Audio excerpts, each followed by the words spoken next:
రేవంత్ రెడ్డి మీద విరక్తి వచ్చింది ప్రజలకి. ఎందుకు వచ్చిందంటే ముఖ్యంగా ఎవరినైతే తిట్టిండో వాళ్ళనే పార్టీలోకి తీసుకున్నాడు. షేర్లింగంపల్లి నియోజకవర్గం ఎమ్మెల్యే ఆర్కేపూడి గాంధీని తీసుకున్నాడు. కబ్జాగాడు అని చెప్పిండు, ఆయనని తీసుకున్నాడు. అట్లా ఇంకా 9 మంది ఎమ్మెల్యేలను తీసుకున్నాడు. మొత్తం 10 మంది ఎమ్మెల్యేలని తీసుకున్నాడు. అది వ్యతిరేకత అయింది కాంగ్రెస్ ప్రభుత్వానికి తెలంగాణలో అని చెప్పి మీనాక్షి నటరాజన్ గారు చెప్పిండ్రు.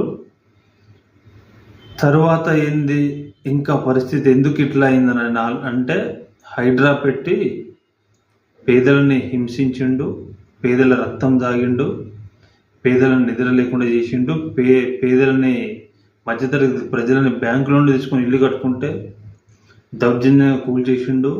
దాంతో వ్యతిరేకత వచ్చింది. తర్వాత మూసీతో వచ్చింది, తర్వాత లగిచెల్ల కొడంగల్ రైతులతో వచ్చింది.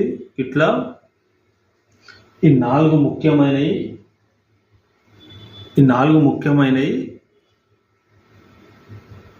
మన కాంగ్రెస్ ప్రభుత్వానికి తెలంగాణలో ప్రజలు అసహించుకొని చీదరించుకొని వీళ్ళ బతుకు అనేటట్టు చేసిన ఘనత ఈ ముఖ్యమంత్రి రేవంత్ రెడ్డిది అని చెప్పేసి మీనాక్షి నటరాజన్ గారు చెప్పిండ్రు. అందుకే మీనాక్షి నటరాజన్ గారు వచ్చిపోయిన తర్వాత విజయశాంతి గారికి ఆ పదవి వేరే, అంతకుముందున్న దీపాదాస్ మున్షి కాంగ్రెస్ని ముంచిపోదామని చెప్పి ప్లాన్ వేసింది. కానీ ఆ ముంచే లోపల కొంచెంలోనే మీనాక్షి నటరాజన్ గారు వచ్చిండ్రు.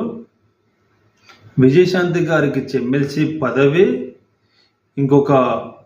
ఒక బీసీకి ఇచ్చి అతన్ని మంత్రి పదవి ఇచ్చే ప్లాన్లో మా ముఖ్యమంత్రి గారు ఉండే.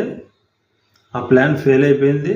అందుకే ముఖ్యమంత్రి గారు ఇంకిద్దరు ముగ్గురు మంత్రులు ఒక 5-6 మంది ఎమ్మెల్యేలతోని ఢిల్లీలో మీనాక్షి నటరాజన్ గారు మమ్మల్ని పనులు చేయించుకొని ఇస్తారని చెప్పేసి, ఎందుకంటే వాళ్ళు యూనివర్సిటీ కూడా వచ్చారు కాబట్టి ఇవన్నీ కూడా ఉన్నాయి. అంటే ఆయన వ్యతిరేకత ఎందుకు వచ్చిందంటే పాత కాంగ్రెస్ వాళ్ళని కేర్ చేస్తలేడు.